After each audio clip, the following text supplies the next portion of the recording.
मोक्षप्रदायिनि मञ्जुळवासिनि वेदनुते पङ्कजवासिनि देवसुपूजित सद्गुणवर्षिणि शान्तियुते जय जय हे मधुसूदनगामिनि आदिलक्ष्मि जय पालय माम्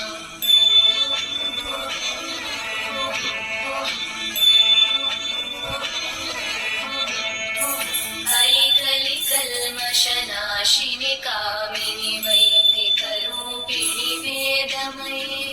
क्षीरसमुद्भव मङ्गलरूपिणि मन्त्रनिवासिनि मन्त्रनुते मङ्गलदायिनि अम्बुजवासिनि देवगणाश्रितपादयुते जय जय हे मधुसूदनगामिनि धान्यलक्ष्मि जय पालय माम् वरवर्णिनि वैष्णवि भार्गवि मन्त्रस्वरूपिणि मन्त्रमयि सुरगणपूजित शीघ्रफलप्रद ज्ञानविकासिनि शास्त्रनुते भवभयहारिणि पापविमोचनि साधुजनाश्रितपादयुते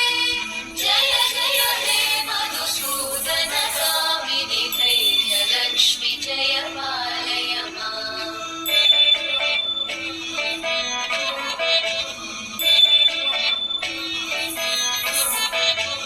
जय जय दुर्गतिनाशिनि कामिनि सर्वफलप्रद शास्त्रमयि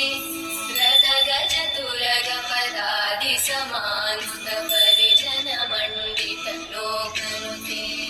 हरिहर ब्रह्म सुपूजित सेवित तापनिवारिणि पादयुते जय जय हे मधुसूदनगामिनि